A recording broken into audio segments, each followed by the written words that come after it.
এটা যে পাবলিক ইউনিভার্সিটিতে একজন মানুষের লাইফের সব হবে এরকমও না।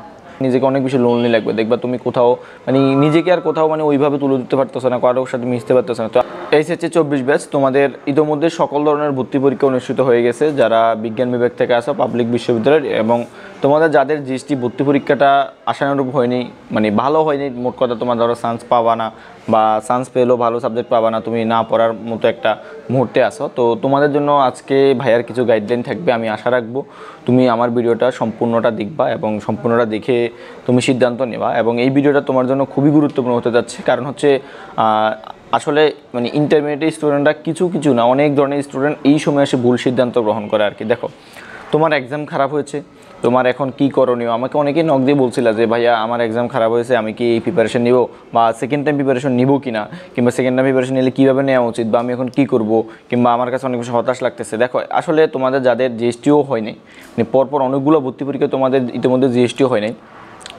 তোমাদের এই মুহূর্তে খারাপ লাগা কাজ করবে। কারণ হচ্ছে তোমাদের এই সেম মুহূর্তে মানে সেম মোমেন্টটা আমি নিজে পার করছি। আমার যখন কোথাও হয় নাই, ফার্স্ট টাইম জিএসটিও হয় নাই, তখন আসলে তোমাদের ভিতরে একটা ভুল সিদ্ধান্ত নেওয়ার একটা প্রবণতা থাকবে। প্রথমত হচ্ছে দেখো, তোমার হাতে প্রথমত কতগুলো পথ থাকবে।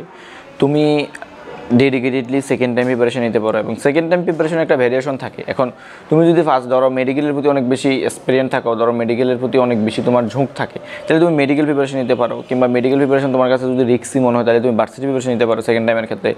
এই আরেক দল আছে, ধরো আমি কথা বলবো, সেই কথাটা আসলে তোমাদেরকে তেমন একটা কেউ বলবে না, সেটা হচ্ছে জাতীয় বিশ্ববিদ্যালয়। তো অনেকে আবার দেখবা জাতীয় বিশ্ববিদ্যালয়ে ভর্তি পরীক্ষা দিবে না, বলবে যে সেকেন্ড টাইম দিব। তো আমি আমার ভাইয়ার ব্যক্তিগত মানে অভিজ্ঞতা থেকে যেটা বলবো, সেটা হচ্ছে তুমি জাতীয় বিশ্ববিদ্যালয়ে ভাইয়া ভর্তি হয়ে থাকো, জাতীয় বিশ্ববিদ্যালয়ে ভর্তি হয়ে থাকো। আমি নিজেও জাতীয় বিশ্ববিদ্যালয়ে একটা বছর ভর্তি হয়েছিলাম, জাতীয় বিশ্ববিদ্যালয়ের ভর্তি পরীক্ষা তো সামনেই। তো যেহেতু ওইটাও ভর্তি পরীক্ষা দেওয়া লাগবে, আশা করি তুমি কয়েকটা দিন প্রিপারেশনে জাতীয় বিশ্ববিদ্যালয়ে একটা সিট পাবা। তো তুমি যদি একজন সেকেন্ড টাইম ধরে প্রিপারেশন নিতে চাও, আমি তোমাকে বলবো যে তুমি জাতীয় বিশ্ববিদ্যালয়ে ভর্তিটা হয়ে থাকো। হ্যাঁ, জাতীয় বিশ্ববিদ্যালয়ে ভর্তি হয়ে থাকলে কী হবে, তোমার ভিতরে ওই কনফিডেন্সটা কাজ করো, নিজেকে লোনলি লাগবে না। ওখানেও একটা ফ্রেন্ড সার্কেল পাবা না যে এরকম না, ওখানেও ভালো একটা ফ্রেন্ড সার্কেল পাবা, ওইটাও একটা বিশ্ববিদ্যালয়, ঠিক আছে। তো তুমি যদি সেকেন্ড টাইম প্রিপারেশন নাও, আমি রেফার করবো তুমি জাতীয় বিশ্ববিদ্যালয়ে ভর্তি পরীক্ষা দিয়ে জাতীয় বিশ্ববিদ্যালয়ে একটা সিট নিয়ে রাখো, ওখানেও একটা কমিউনিকেশন পাওয়া, তারপরে ওখানের ভিতর দিয়ে একটা তোমার ভালো লাগা কাজ করে। বাট ওখানে যদি ভর্তি না হও, আমরা মানুষ তো মানুষ আসলে খারাপ লাগবে। এখন এই মোমেন্টটা তোমার আসলে খারাপ লাগবে, তুমি যদি তোমার পরীক্ষা ভালো না হয়, তোমার অনেক সবগুলো ভর্তি পরীক্ষা শেষ, জিএসটিও তোমার হলো না, তোমার এই মুহূর্তে খারাপ লাগবে, একাকিত্ব লাগবে, তোমার কান্না আসবে, এটা খুবই স্বাভাবিক ব্যাপার, ঠিক আছে।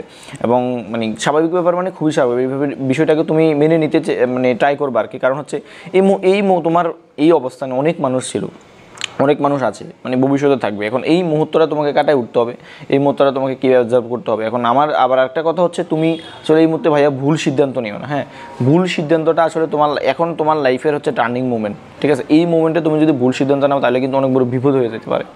তো আমি যেটা বলবো সেটা হচ্ছে, হয় তুমি সেকেন্ড টাইম প্রিপারেশন নেবা, সেকেন্ড টাইম প্রিপারেশন নিলে জাতীয় বিশ্ববিদ্যালয়ে অবশ্যই ভর্তি হয়ে থাকবা, ঠিক আছে। তারপর তোমার যদি ধরো অনেক কনফিডেন্স থাকে যে আমি জাতীয় বিশ্ববিদ্যালয় পড়বই না, আমি সেকেন্ড টাইমে জাতীয় বিশ্ববিদ্যালয় পড়বো না, কিংবা অন্য কিছু করবো, তাইলে তোমার ব্যাপারটা ভিন্ন। বাট তুমি যদি একজন মধ্যবিত্ত কিংবা নিম্ন মধ্যবিত্ত বা মোটামুটি মধ্যবিত্ত ফ্যামিলির মানুষজন হও, আমি বলবো যে তুমি জাতীয় বিশ্ববিদ্যালয়ে ভর্তি হয়ে থাকতে পারো। আর তুমি যদি বলো যে না ভাই, আমি অনেক হাই কোয়ালিটি, আমার টাকা পয়সা কোনো অসুবিধা না, আমি প্রাইভেটে পড়বো, আমার প্ল্যান আছে এই যে সেকেন্ড টাইম না হলে, তাহলে ঠিক আছে, তুমি জাতীয় বিশ্ববিদ্যালয় নাও হইতে পারো, প্রাইভেটেও পড়তে পারো। এই ক্ষেত্রে তোমার প্রাইভেটের জন্য একটা মানে বেটার অপশন। প্রাইভেট অবশ্যই ভালো বাংলাদেশের, তুমি যদি পারপাসে চিন্তা করো, বাংলাদেশে অনেক প্রাইভেট বিশ্ববিদ্যালয় অনেক ভালো র্যাঙ্কিংয়ে আছে, যেমন নর্থ সাউথ, ব্র্যাক কিংবা অস্ট, অনেক ইউনিভার্সিটি এরা অনেক ভালো আছে এই প্রাইভেটের ক্ষেত্রে, ঠিক আছে। তোমার যদি টাকা পয়সা থাকে, ঠিক আছে, ইউ ক্যান গো প্রাইভেট অবশ্যই বেটার। হ্যাঁ, কিছু অনেক ক্ষেত্রে তো পাবলিক বিশ্ববিদ্যালয় থেকে প্রাইভেট বিশ্ববিদ্যালয় তোমার জন্য বেটার। এখন এইটা আবার আমি আমার একটা অভিজ্ঞতা থেকে, আমার একটা ফ্রেন্ড, ও তেমন একটা মানে ফ্যামিলি ফিনান্সিয়াল যে ওদের অবস্থা, ওটা কিন্তু বেশি ছিল না। তো ও কী করছে, এই প্রাইভেটে ভর্তি হয়েছে, প্রাইভেটে ভর্তি হয়ে জাতীয় বিশ্ববিদ্যালয়ে ভর্তি হয়নি, প্রাইভেটে ভর্তি হয়েছে। এখন মানে এটা আমার এক ফ্রেন্ড জাতীয় বিশ্ববিদ্যালয়ে ভর্তি হয়নি, প্রাইভেটে ভর্তি হয়ে 1 বছর যখন সে সেমিস্টারগুলো দিছে, সেমিস্টার দেওয়ার পরে তার কাছে আর কোনো টাকা পয়সা নাই, সে ফ্যামিলিতে অনেক বেশি কষ্ট হয়ে যায়, তার অনেক বেশি সমস্যা হয়ে গেছে। তখন সে কিন্তু জাতীয় বিশ্ববিদ্যালয়ে এই একটা সেমিস্টার দিয়ে তার অনেকগুলো টাকা খরচ করে আবার ঘুরে ফিরে সে জাতীয় বিশ্ববিদ্যালয়ে ভর্তি হয়েছে, ঠিক আছে। তাহলে এই বিষয়গুলো এখন ভুল সিদ্ধান্ত হয়ে না, আবেগের মোহবর্তী হয়ে না। আবেগের মোহবর্তী হয়ে তুমি যদি এখন এই যে ভুল সিদ্ধান্তগুলো নাও, তাহলে তোমার সারা জীবন কিন্তু তোমাকে পস্তাইতে হবে, ঠিক আছে। তো যদি সারা জীবন পস্তাতে না হয়, এখন একটু ঠান্ডা মাথায় রাখো। পরীক্ষা খারাপ হয়েছে, আসলে আমি পরীক্ষা খারাপ হয়েছে, এখন তোমাকে কী বলে সান্ত্বনা দেবো? হ্যাঁ, এটা সান্ত্বনা না। তোমার পরীক্ষা, একটা মানুষের পরীক্ষা খারাপ হইতেই পারে, ঠিক আছে? তোমার অবশ্যই ল্যাকিংস আছে, এটা তোমাকে মেনে নিতে হবে। তোমার যেহেতু দুর্বলতা আছে, সেই হিসেবে তো তোমার পরীক্ষা খারাপ হয়েছে। তো তোমার পরীক্ষা খারাপ হওয়ার পিছনে যে দুর্বলতাগুলো আছে, তুমি ওগুলো নিয়ে কাজ করো যদি সেকেন্ড টাইম দিতে চাও।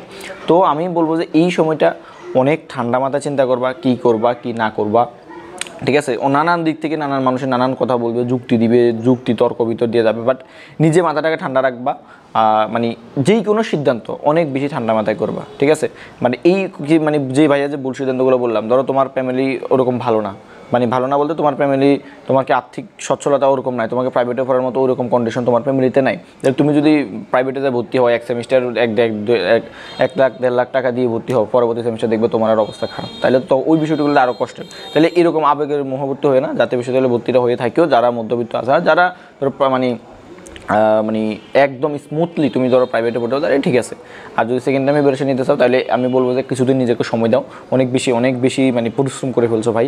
সেটা হচ্ছে এই অনেক বেশি পরিশ্রম করছো বলতে, তুমি তো এই যে শুরু থেকেই অ্যাডমিশন বাংলাদেশের পারপাসে আসলে অ্যাডমিশন একটা বড় একটা চাপ শিক্ষার্থীদের জন্য আর কি, বড় একটা চাপ। আমি নিজেও ছিলাম সেকেন্ড টাইমের পিছনে।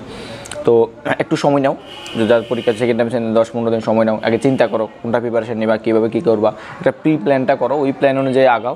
আর এখন থেকে নিজেকে ফোকাস করো, এখন থেকেই মানে ভালো কিছু করো। মানে ওই পরীক্ষা যাতে এখনও ঘুরবো, আমি ব্যর্থ, আমি মানে ওই ফেসবুকে স্যাড সং লাগাই যে আমি হেরে গেছি বাস্তবতার মধ্যে, এই সকল কাজ করো না। আমি দেখি আমার ফেসবুক ওয়ালে কয়েকজন স্টুডেন্ট আছে যারা মানে বা পরীক্ষা ভালো হয় না, স্যাড সং দিয়ে ঘুরে বেড়ায় পরীক্ষায়, মানে স্যাড সং ফেসবুকে স্যাড সং, হ্যাঁ, এই স্টোরি দেয়, সেই স্টোরি দেয় ওরা।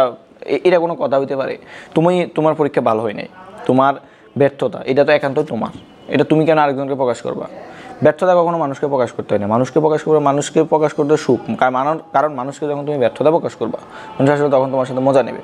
তো তোমার পরীক্ষা খারাপ হইতেই পারে, যদি পরীক্ষা খারাপ হয় তাহলে ওইভাবে তুমি আগাও যে কীভাবে কী করবা, সেকেন্ড টাইম দিবা নাকি এই কী বলে মানে কী করলে প্রাইভেটের দিকে যাবা। এখন সেই বিষয়টা আসলে এখন থেকে সিদ্ধান্ত নাও, ঠিক আছে? সিদ্ধান্ত নিতে ভাই দেরি করিও না। আর যদি অন্য কিছু পরিকল্পনা থাকে তাইলে করো। মানে তোমার যদি এরকম খারাপ লাগা তোমার ভিতরে কাজ করে যে ভাই আমি চান্স পাই নাই, আমাকে অনেকেই নক করে বলছে যে ভাই আমি চান্স পাই না, আমার লাইফটা বোধহয় শেষ, তাইলে ভাই আমার আর কিছু বলা নাই। আসলে লাইফ কখনো শেষ হয় না। একটা পাবলিক ইউনিভার্সিটিতে চান্স না পেলে তোমার লাইফ শেষ হয়ে যাবে এরকম না। পাবলিক ইউনিভার্সিটি থেকে চান্স না পাইও অনেকেই ভালো জায়গায় গেছে, ঠিক আছে? তো পাবলিক ইউনিভার্সিটি একটা মানুষের লাইফের সব হইতে পারে না, এটা একদম ভুল সিদ্ধান্ত। এটা আমাদেরকে উল্টা মানে ভুল মোটিভেশন দেয়। একটা ইউনিভার্সিটি পাইলে ঠিক আছে, তোমার জন্য একটা ভালো একটা সোসাইটি, ভালো একটা কমিউনিকেশন, ভালো একটা ফ্রেন্ডশিপ হইবে। বাট তুমি যদি চাই থাকে, তোমার যদি চেষ্টা থাকে, তুমি পাবলিকে না পড়েও তুমি কিন্তু ভালো করতে পারবে। সেটা হচ্ছে তোমার পরিকল্পনার উপর নির্ভর করবে। সো পরিকল্পনাটা ভুলভাল নেবে না। আমি বলবো যে এই মুহূর্তে কিছু ভাইয়া বা তোমার এই মুহূর্তে এই মোমেন্টগুলো যারা ফেস করছে তাদের সাথে কমিউনিকেশন করে নিজের অভিজ্ঞতা শেয়ার করো, নিজের কথা বলো, প্রবলেমগুলো ফ্যামিলির সাথে সলভ করো। ঠান্ডা মাথায় থাকতে হবে। এই মুহূর্তে আসলে একটা জিএসটি ভর্তি পরীক্ষায় তুমি চান্স পেলে না, অনেকে মানে হাই হুলুট ভাই আমার কী হবে, আমি পাবলিকে পড়ার স্বপ্ন শেষ, এরকম কোনো হয় না। সেকেন্ড টাইমে তো আসে অবশ্যই, হ্যাঁ। তো মানে আমি আবারও বলতেছি যে ঠিক আছে, পাবলিক ইউনিভার্সিটি একজন মানুষের লাইফের সব না। তো এই পাবলিক ছাড়াও মানুষ ভালো কিছু করে, ন্যাশনাল থেকে ভালো কিছু করে, প্রাইভেট থেকে তো বহু বিজ্ঞানীও বের হয়ে যায়, প্রাইভেট থেকে বহু বের হয়ে যায়, তোমার সেই হিসেবে তুমি আগাইতে পারো, ঠিক আছে? তো আমি যেটা বলবো যে জিনিসটি খারাপ হয়েছে, একটু খারাপ লাগে, কয়েকটা দিন কাজ করবে, বাট কয়েকটা মানে 1 সপ্তাহ 2 সপ্তাহ 15 দিন 20 দিন পরে মানুষ কিন্তু এটা ভুলে যাবে, ঠিক আছে? তো মানুষের কথা চিন্তা করলে কিন্তু তুমি ভাইয়া হবে না, ঠিক আছে? তুমি নিজের কথা চিন্তা করতে হবে। আরেকজন কীভাবে এটা তুমি মাথায় রাখিও না, নিজের কথা চিন্তা করো, নিজে কী করবা না করবা এটা এখন থেকে একটু পরিকল্পনা করো। তো আজকে এই পর্যন্ত থাকলো। তোমাদের জন্য আমাদের অবশ্যই পরবর্তীতে সেকেন্ড টাইম প্রিপারেশন কিংবা গাইডলাইন ভিডিও আসবে। যদি ভাইয়ের কথাগুলো ভালো লাগে কিংবা গাইডলাইনটা আরও গাইডলাইন আমাদের আসবে, তাহলে অবশ্যই আমাদের চ্যানেলটা সাবস্ক্রাইব করে আমাদের সাথে থাকতে পারো। ধন্যবাদ সবাইকে।